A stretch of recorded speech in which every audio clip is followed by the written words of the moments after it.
Good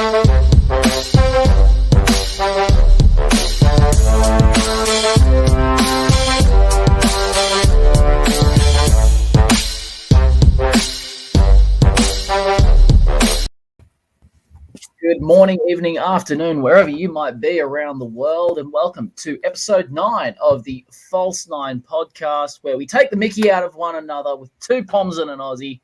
We talk about the world of football. I mean, I should start laughing now, but it's been a bit of a wild week, boys. How are we?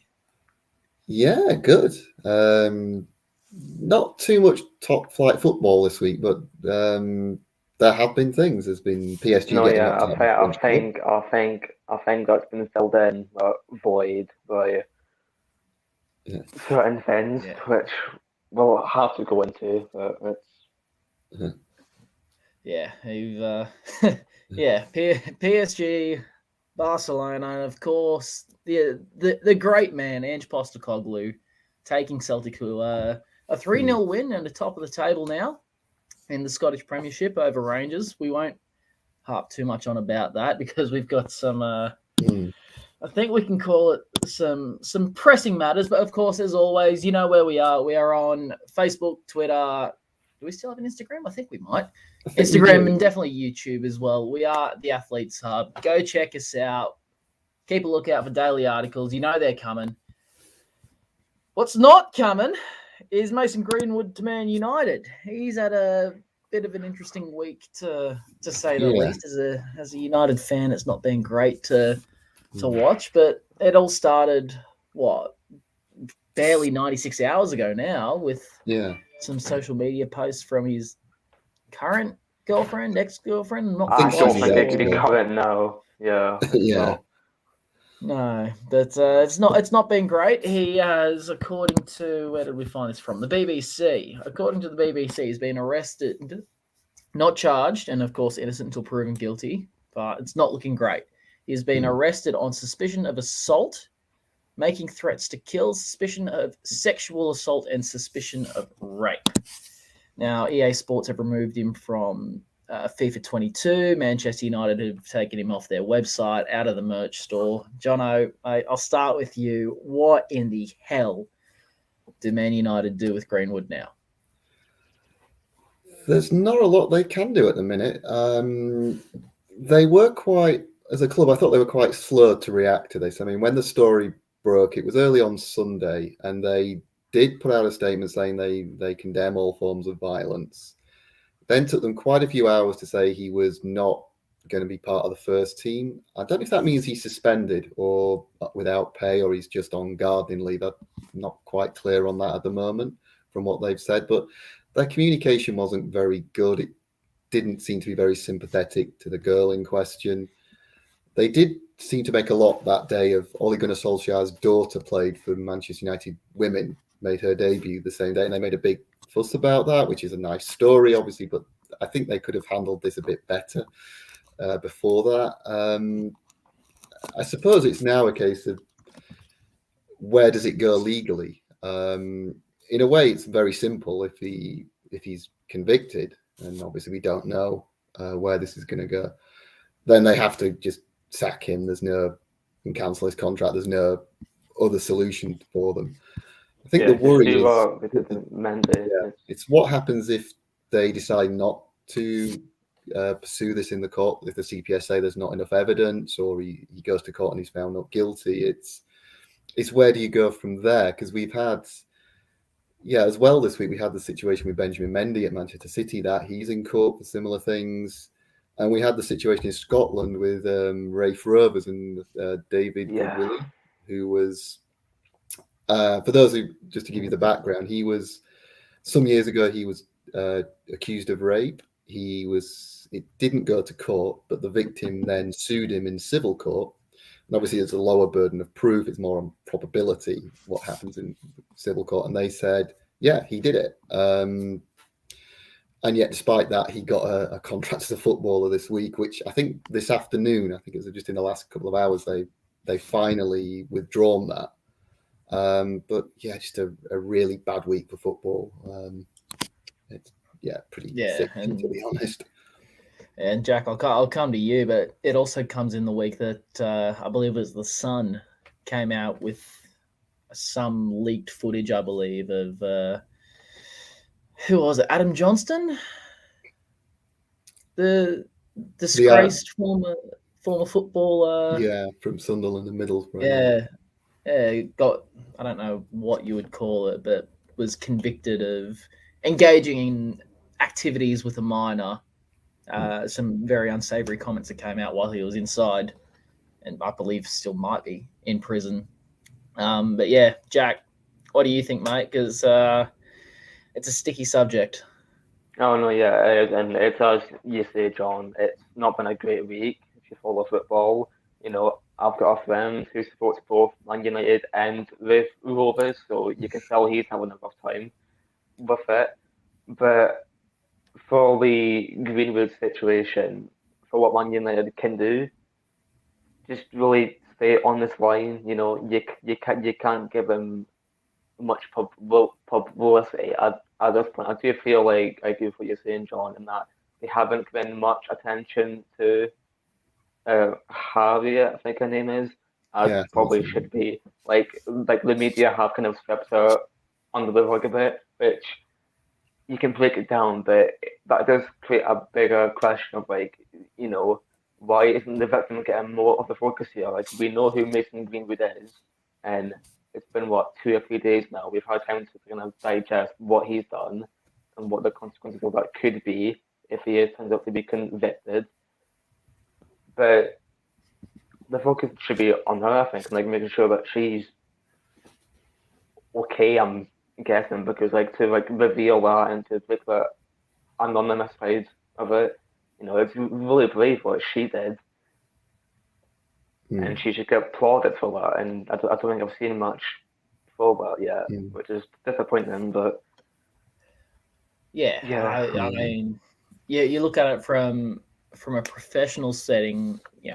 You would hope that the club has reached out and offered support. Obviously, Greenwood is still a contracted player. Yes, he's on, we'll call it administrative leave. I think it's the best way to say it. While it is ongoing, and again, innocent until proven guilty, but it's not looking good. And spare a thought, mind you, for for the new man at Manchester United, Richard Arnold coming in, taking over from Ed Woodward. What a way to start your first week.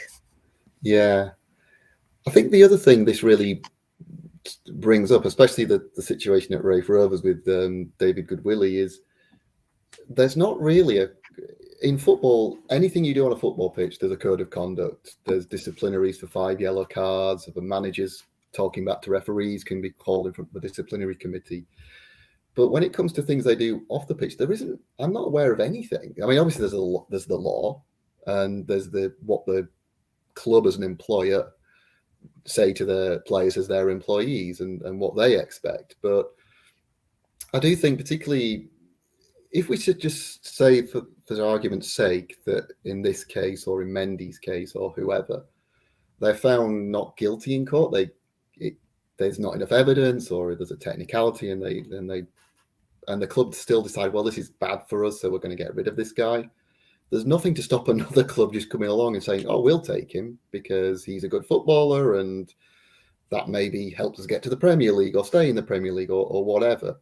And I just think, particularly with these cases where someone's actually been sued for violent crime, if it's not gone to court, if they've been sued successfully in civil court, there should be something in place that says that clubs can't simply pick up that guy's contract for a given period. And there really isn't anything. It's just whether or not, we saw it with Ched Evans as well a few years ago. It's only really if the fans of that club decide they're annoyed enough to protest about it that anything really gets done. And that, I feel, is something that I think it's the same at the SFA as it is in the English FA, that there's just nothing in place like that at the minute. No, yeah, it's pretty much the common copy, and footballers, they do get protection somewhat, because it's a club by club thing. Like I don't think many clubs would do what Rafe Rovers did with David Goodwillie, because they should know, their biggest sponsor is Val McDermott, and her name is on their shirt and that, and she told them, don't sign this player. It's a bad omen, and they did it still. And if that's not a warning shot, so like any club, at least in the UK, to not sign players with criminal backgrounds, where things have been alleged and reported, it's just something you don't want to cross. And while there should be a system in place to stop that from happening, I mean, ultimately, no matter how far down you go, there is a big enough pyramid, especially in England, where you can go to like a fifth-tier club or like somewhere in like the non-league, and they can bat and they can turn a blind eye to it. Like trying to get a system to make sure every single football club doesn't do it. It should be the case, but I just don't see how it would pan out really. Yeah, and well, very briefly on.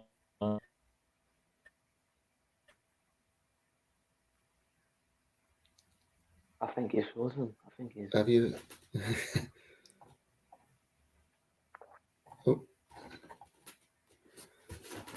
I think we've got a frozen line somewhere. Luke, can you hear us?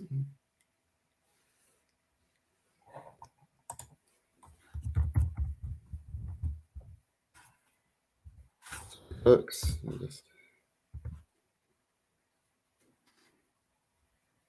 oh dear.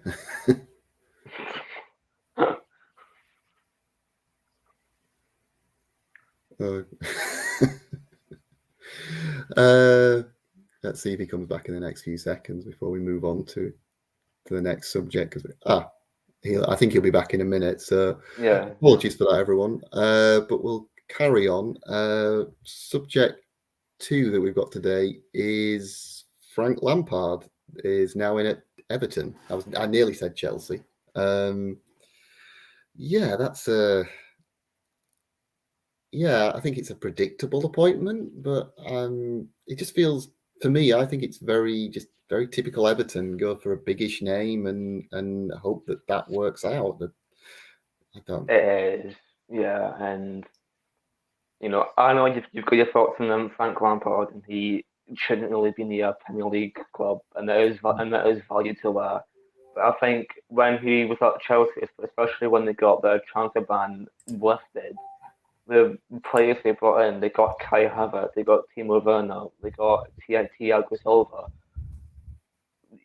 A fair few of those summer signings last season they were there because Frank Lampard was holding over. And while his manager skills can be disputed, I feel like players look at coaches who've had these amazing career-filled careers and they think, well, can he bring that same mentality that he has into the team? So I want to be there. And with Everton, you can kind of already see that. Like they got Dele Alli in on the deadline day, and he's been kind of thinking up Spurs for a couple of years now. So that's one good thing for them gone. But if he can get Dele, back inspired again, back to liking his football, because he looked dead. His soul looked sad by the time he left Tottenham, and you just wonder, while the results might not be the best, I feel like right now, given how much of an abomination the first half of the season has been, at this point, just making sure that you're not relegated is the objective. As weird as that is to say, they've got themselves into this mess with not having good recruitment. Getting Rafa Benitez in as a manager was doomed to fail, I think. Yeah. Yes, it was. It was up there with Brian Clough at Leeds and George Graham at Tottenham. You just knew it would all end in tears. I mean, I think the biggest thing for me with Lampard is when he was at relative to the division he's been working in, he's always had a lot of resource in terms of the players, in terms of access to money. Derby spent heavily in the Championship when he was there. Chelsea, all right, they had the transfer ban, but they still had a very good squad, and they got Pulisic that summer, and they spent very heavily the next year.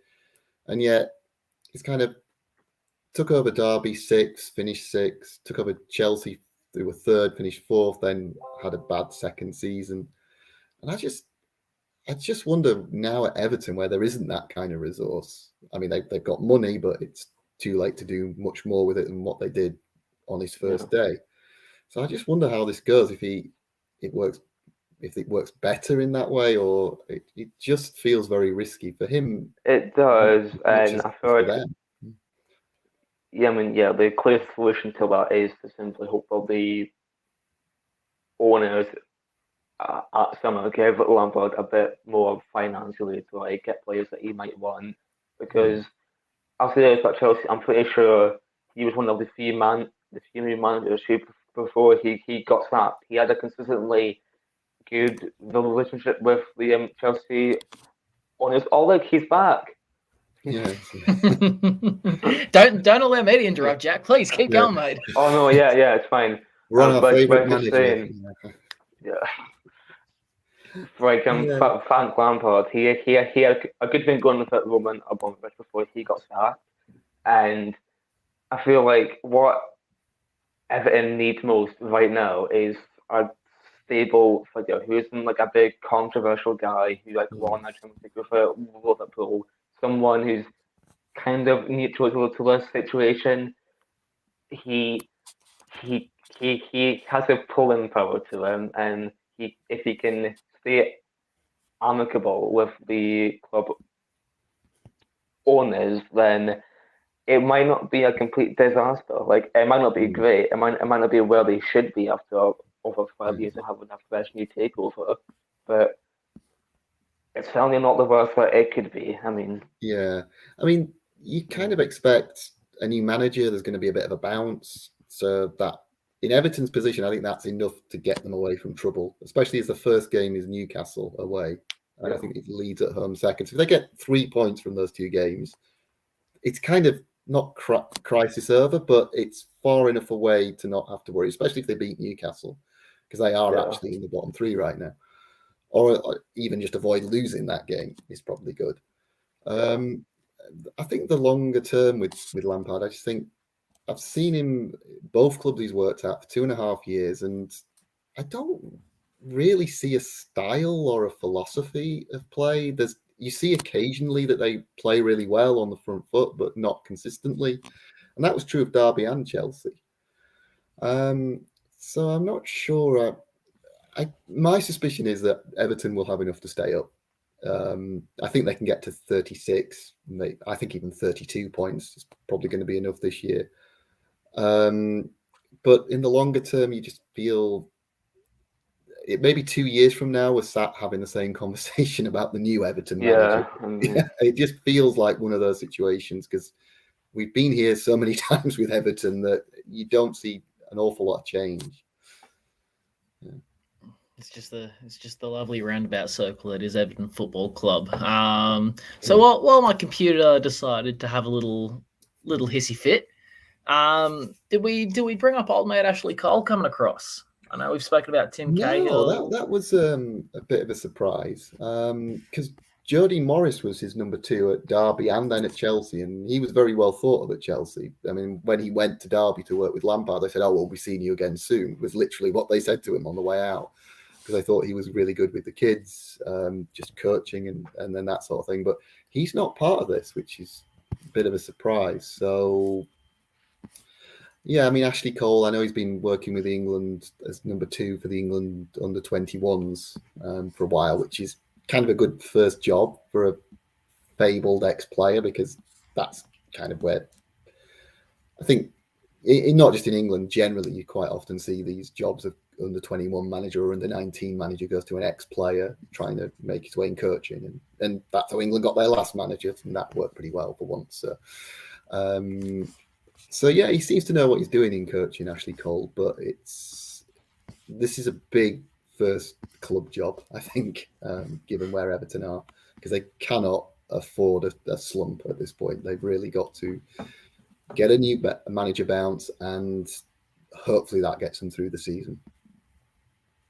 Look, fingers crossed for them. We'll see how they go. They've got 2 games in hand. I think 2 wins outside of the relegation battle. They just need to calm down. They need to breathe. They need to relax. They need to not make any rash decisions as we move on to Deal or No Deal Part 2, the best and worst. Yeah. And I'm going to nominate one for the worst straight away. Aubameyang to Barcelona. What in the sweet baby Jesus is that all about? And what common sense was anyone thinking? I Yeah, mean, 'cause- it is it is more on him. I think these last couple of months have been a disaster for him.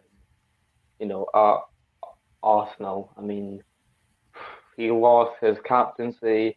He wasn't getting picked by Mikel Arteta, and now I think he's one of their biggest record signings. He's left on a free to a Barcelona who are a shadow of whatever they used to be. You know, Hmm. I don't. It's not the most. Yeah, it's a funny one. I mean, because I think Barcelona's other deals were quite young or players with their best years ahead of them. I mean, getting Ferran Torres, we talked about before, that's a really good one. I think Traore, even though he's erratic, he just feels like the sort of player that might work at Barcelona because he's an entertaining player, and he'll, even if it's just as an impact sub, he'll give them something. Aubameyang, it's whether or not he toes the line. Because he was great at Arsenal until they gave him a massive contract, and then he just didn't seem to fancy it anymore. So, yeah, it's strange the sort of vibe coming out of Arsenal about this. There's a lot of, oh, thank you for everything you did about this. And it's like, well, you did kind of leave under a shadow, so I don't. Yeah, it was a weird one. I mean, one I will nominate for one of the best is Luis Diaz going to Liverpool. I think that was by far the best player to move in this window. Best player in the Portuguese league the last year. He's just been incredible for Porto. He scored, you may remember that really good goal against Manchester City. I think it was last season in the Champions League. And obviously with Mane, Firmino, and Salah, all their contracts are up at the end of next season. So at least I think this is going to be the replacement for Mane ultimately, and they'll try and keep Salah. But yeah, even in the short term, Liverpool's options now are the front three that we all know about, plus Jota, plus this guy, plus Origi didn't leave, Minamino didn't leave. I mean, they're still going on all fronts, and yeah, they could all have an impact this season. Yeah, I mean, one big part of Liverpool is a team cohesion. Like they've been the same kind of squad like since the title win, really. And if Diaz can fit into that, then yeah, let him replace Mane or even Salah if he decides to leave, which would be quite remarkable. But you can never predict these things. Um, who can I nominate? I think for the worst one, I'm gonna, and this might, it's Bruno Guimaraes to Newcastle, if that's how you say it. Really? Well, yeah, he's gone from Lyon, who they're in mid-table in the league on right now, and it's not looking great there. But I mean, I just don't see Newcastle, even with all their new fancy signings, getting out of this mess that they're in. Like, you look at the points total, you look at the fact that since coming in, Eddie hasn't done anything majorly special there.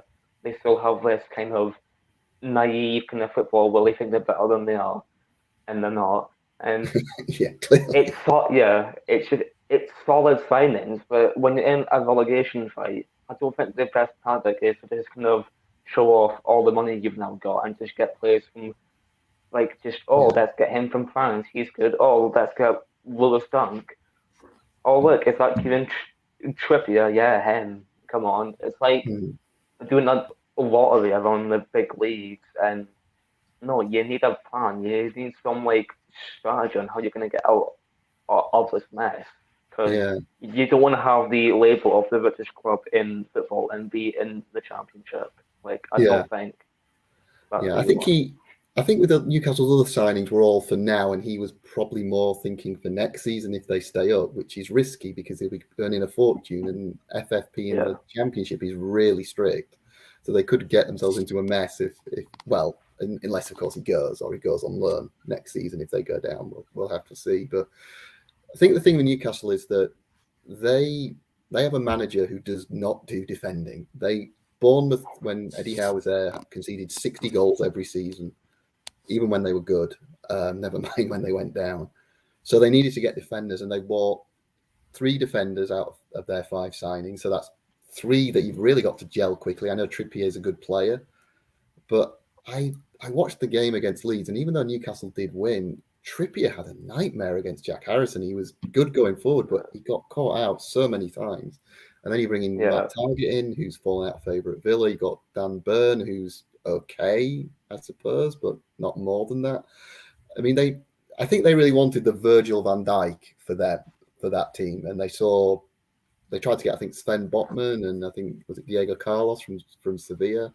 They didn't come, and they've kind of gone from sort of humdrum low. Yeah. Like they've went from like really, really good to just like we've got a Vikings centre back now. He'll do it, I guess. It's not. I think they're realising that not every single player now wants to join them because they've got a lot of funds. Like, yeah, some might, but I've got one for money can't buy everything. Yeah. Yeah. I've got one for my favourite deadline day move, the one that just made me laugh, and I think it probably is the instant impact one as well. There's always one that works straight away and makes that team better. Last year it was Jesse Lingard, and before that it was Bruno Fernandes. This year I'm going for Wout Weghorst, the Dutch international, centre forward, going to Burnley. This guy is 6'6" target man. They've replaced Chris Wood with somebody taller and scores goals. I mean, it's the most Sean Dyche thing I've ever seen. Oh, and by the way, it cost half as much as they got for selling Chris Wood, which makes it even funnier. But yeah, I just think this is one that I can see him getting, because he scores one goal every other game in Germany with Wolfsburg, who are kind of the Burnley of Germany. They play the same sort of football, and you just think, yeah, this probably, in an ugly way, this is probably going to work. He'll get 6 or 7 goals, and they might just stay up now. Maybe. And also, did anyone see the what they put on their Twitter announcement of this? The video they put up. Oh yeah. No, what was it? It was like a Jurassic Park thing, and like it was just him. Yeah. They took that scene from Jurassic Park where the kids are in the car and the T-Rex is coming. You see the boom, boom, you see the ripples in the glass. It's that, and then it just when the T-Rex is supposed to appear, he just is this guy scoring goals. It's so funny. So kudos to Burnley's comms department for coming up with that. Yeah, they've got that sort of awareness down, Social media post of the year. Right, before we move on, best team. What team had the best transfer window? And I'm going to immediately go with Aston Villa. Coutinho on loan, Digne from Everton, Callum Chambers comes in from Arsenal. They've got Olsen on loan. They get rid of Targett, who we said was out of favour. And I mean, Digne just fits that role. El Ghazi goes to Everton on loan. Out with the old, in with the new, and it's a bloody good new with a very, very good manager that's making a big impact straight away. Yeah, that's been a really good window for them. I mean, I'm glad that, they were talking about Luis Suarez. I'm kind of glad they didn't go there, because at this point in his career, that would have been a disaster. It's like, let's just recreate Liverpool 2014 and maybe pick himself if they get to a cup final and he can fall over again. I don't know. But I would nominate one who had a surprisingly good window, even though they had a shocker last night, would be Rangers. Aaron Ramsey on loan. I was surprised they got him. And I know there's injury concerns with him because he's not played much at Juventus, but if they can keep him fit, he's still a class player. And also Diallo, they got in on loan from Manchester United. I mean, he was the kid who went there from Atalanta for 37 million or something like that, and has just been playing with their under-23s, getting him ready. They think he's a future star, and he already looks pretty good. He scored on his debut, and they've had a good transfer window in the nick of time, because now they're behind Celtic. So I think they did well. Yeah, I mean, they did look shell-shocked against Celtic. Like, I seen spots in, I think, so I didn't get them to watch the full thing. that it didn't look good for them. And if Ramsey can get going, maybe he's that spark that they need to not just give Celtic the title, which I'm sure Liquid love season to be a big Postecoglou fan, but I think as a guy in Scotland, I want a competitive title fight, and if Aaron Ramsey or other people can give Rangers that, then fine, go for it, make wow people, But if he gets another injury, then Yeah, it will be a big waste of money if he goes down injured. Yeah. It's only, I don't think they've got an option to buy. I'm not sure about that, but yeah, if you've got to keep him fit with Ramsey, which is I think what put a lot of Premier League clubs off. But there's a risk, but there's reward there if you keep him fit, definitely. Yeah, I think if I had to go for a best team, and they made a lot of great signings, but I'd have to go for Spurs really, because you look at who they've managed to sell. I think what is it? They got off Ndombele, Dele Alli, and then to kind of replace that, they also got Brian Gillow. Who else did they get? Oh, I'm so blank. Oh, there was Kulusevski, the Swiss. They got they got Bentancur, they got Kulusevski. They sold off some Deadwood, even on loan. It's nothing amazing, but clearly Antonio Conte's whole style and it's the results are getting the players he wants gone and the players he wants in are going in. So maybe finally Daniel Levy is finally deciding to give the manager what he wants, and are they finally going to go to that next level? And I think they did well. I mean, they did miss out on Diaz, and that would have been huge for them. But they've got some good players, and I think the most important thing, like Jack was saying, was they've got rid of the Deadwood, or they've started to get rid of it.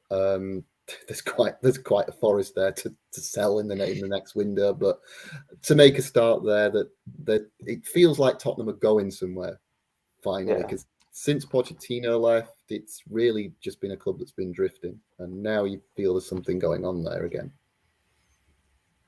It's about time. Only taken 40 years, but they only take another 10 or so before they get back to it. We'll go to the international scene in Canada. The World Cup's in the way. I can't believe They're I'm saying almost home. Yeah, I mean, mate, they could bring it home before England does. Yeah, well, I won't go that far. But I'm amazed because Canada, for one, Canada actually have some good footballers and sportsmen, and they don't suddenly decide they're English the next week. So that's encouraging. They beat the USA 2-0 at home. They won again last night against, I think it was Honduras, won pretty comfortably again. So they only need 2 points to be sure of World Cup qualification. They haven't been to the World Cup since 1986. I'm old enough that I vaguely remember that World Cup, and I don't remember anything about Canada. I literally cannot. The only thing I remember was the Panini stickers book, and they were and I remember what some of the players then looked like, but I don't remember their names. That's about it. And they didn't score a goal. I can tell you that. Like Australia. Well, Australia is still to get there at this time. I mean, it's need to win the last two, I think. We're not going to talk about it this week. We're not talking about it this week. I had to laugh that they've done the draw for the playoffs, who's going to, or at least which continent plays which. And Australia, having decided they're now part of Asia, they've moved. So they don't have to play the fifth place team from South America. If they do finish third in their group and win the first playoff, the second playoff will be against fifth place from South America. So whilst New Zealand will play fourth place from CONCACAF. So I think we'll be hearing a lot about that if unless they win their last two games, which would mean they get there automatically. But just back to Canada, the thing that really struck me about them is, and you could tell it's just because Alphonso Davies is injured at the minute, who is their best player from Bayern. But he was doing a commentary on, I think it's on Twitch, And he was going absolutely mental when they scored, and you just get the sense that it's a team that really enjoys playing international football. That they really that something's happening in Canada. That's really, excuse the pun, snowballing, and something's building, and the nation's behind them. Whereas they were playing the US, and the US increasingly they remind me of England pre-Gareth Southgate. It's that same thing of they've got some really good players and it doesn't seem to quite function properly. And then as soon as things start to go wrong, you can see it in the players that they get anxious, they get frustrated because it's like, oh God, we're going to get slaughtered if we don't come back and win this. And rather than thinking what happens if we win, it's, oh God, what if we lose? If we lose? It's that same mentality. You can see it. And I still think the USA qualify. I think they're too far ahead to get caught. But I don't know if that's because of what happened failing to get to the last World Cup, or it's because they've got players at big clubs now. But there's just something not quite right with the US, and Canada just look like, someone I think everyone's going to enjoy at the World Cup, assuming they get there. Yeah. And should they get there, how far do you think they can go? Because I'm thinking they could get to like the knockout rounds. They keep going like this. The thing about them is that they are young players, most of them. I know the captain's 38 who scored the winner last night, but like Davis that we mentioned and Jonathan David from Lille, they're not just potentially good players, they're players who are actually key for their teams. And Lille, David scored the winning goal that won them Lille the title last year. So that's someone who's done it at the highest level in a big moment. And Davis has played in Champions League finals, and he's a key player at Bayern. I know he's injured, and not injured, he's got this heart problem at the moment that they're having to work around, but he is going to come back. And again, comparing it to the US, where you got all these players at big clubs, but kind of on the peripheral, players like Gio Reyna, who I really like for Dortmund, but he's not a key player for them. He doesn't get in their best 11, and even Pulisic isn't really one of the go-to players at Chelsea. I mean, I think he's done well there, and I think he's a good player, but when Chelsea are in a clutch, there's 5 or 6 players that they look to, and I don't think he's quite in that category. He's like the next level down of their squad. And do you think that's what makes the difference then? It's like Canada players know that they are important for their teams, so they have that sense of like self-worth, knowing that they can do really good. Whereas with the US, again, they're on the peripheral, so they have less confidence and they more doubt if they have the talent really to like perform. Yeah. I mean, the short answer to the original question is I think they can get to the knockout if they get a favourable draw when it starts. But I think just the ride of, again, I mean, another team it reminds me a little bit of was Wales when they went to Euro 2016, in that, again, the comparison with England, where everyone was going, oh my God, what could go wrong this time? I mean, how are they going to mess it up now? Whereas Wales, it was, let's just go for it, and if we get knocked out, fine. We're here, we'll have a good time, and we probably won't win it, but we'll have a go. And that everyone got behind them. And I think Canada are kind of one of the nice stories in international football at the minute. I feel a good team going on there. There's always one. You met Wales with the Euros, Iceland with 2 World Cups I think ago. It was now 2 World Cups. Last World Cup. The last World Cup, they beat England at the Euros, and then the World Cup there was they saved Lionel. They stopped Lionel Messi. I mean that. So they had a few moments. Yeah, they had a few. I mean, they took it to France. Yeah, I mean Australia in 2006 in Germany. It wasn't for the diving Totster. I mean, Canada don't have. We're not going to talk about it, John. Don't worry. But Canada don't have that tough of a run. You look at their last 3. They have Panama, who's currently 4th, Costa Rica, who's 5th, and Mexico. I think it's Jamaica's the other one, is it? Jamaica, and Jamaica have won once. Yeah. So assuming they take 5 points out of that, they're through. Yeah. The US, on the other hand, is enough. Yeah. Yeah. The US play Mexico. That in itself, in Mexico, good luck with that. Fun.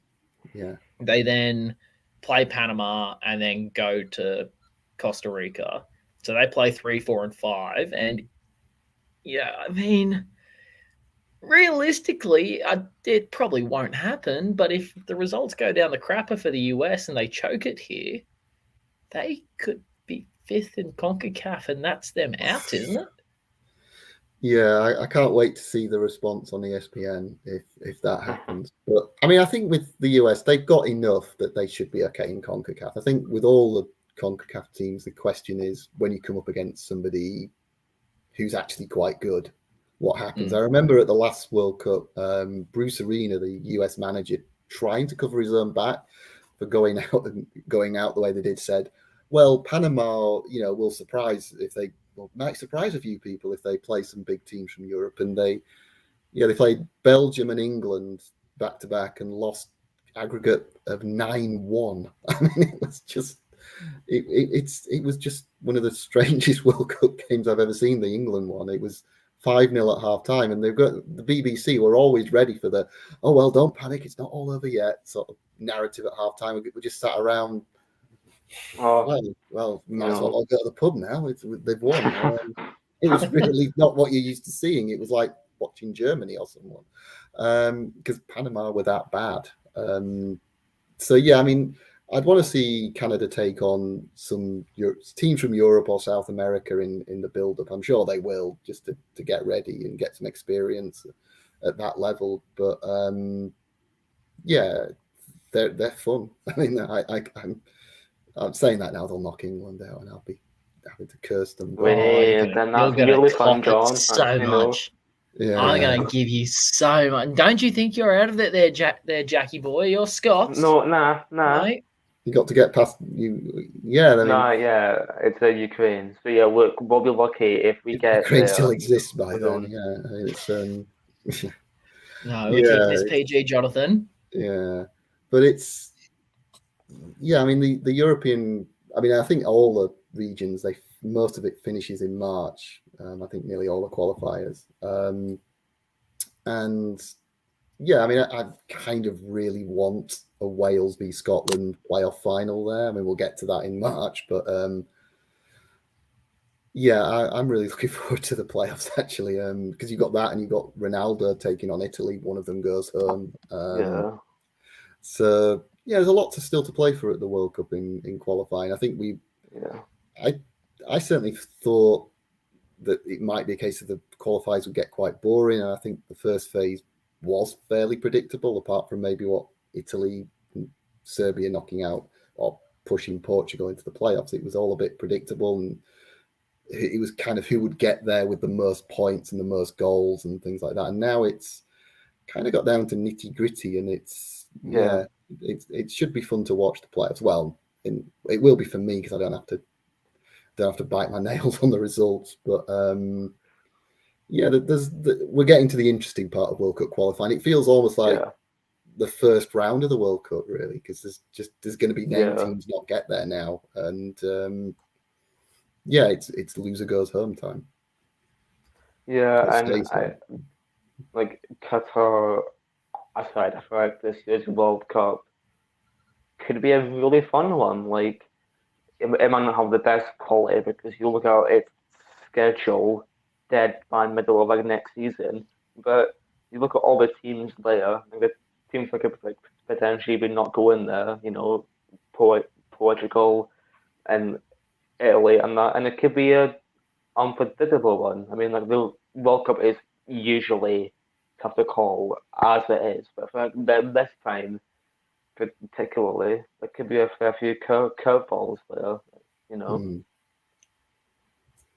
Yeah, it's I mean, I'm looking forward to it. I'm not sure about having it in Qatar. There's lots of reasons to doubt that, and that's something we'll probably talk about on another episode. But yeah, I don't think there's an obvious favourite. There's 3, 4, or 5 who could possibly win it, and maybe 4 or 5 behind them who could be a wild card. And I think what we want is teams who can go and do something. I think much as it was great for Panama to get to a World Cup, it was obvious they did nothing. They were nowhere near good enough. And some of I think 1 or 2 of the African teams last time were quite poor, and for one reason or another. And looking at AFCON at the minute, maybe that'll be better this time too. Yeah, I agree. But I think that'll do it. We've talked to them for 45 minutes. I reckon that's enough of a Palmer Scott and an Aussie for another week as we walk out of the pub. That pub being the False 9 podcast. Nice. Oh, mate, I know. There's plenty more where that came from. Yeah. I don't blame you if it's like 1 in the morning for you, that, and that's a great joke. And you've really done yourself well work. Oh, mate, that was a solid 6 out of 9 on the joke scale. Jono's Twitter @ThinLad, Jack's Twitter @J. What do you want? Luke Jobson 97 is mine. We are done for another week. We are back next week for the double-digit episode 10, where I'm sure we can talk further. So far, I'm sure we can talk about Qatar for an episode and a half, but I'll save that for another day. Nope, that way. That way is Jono. Down there is Jack. I am Luke. We will catch you guys next time.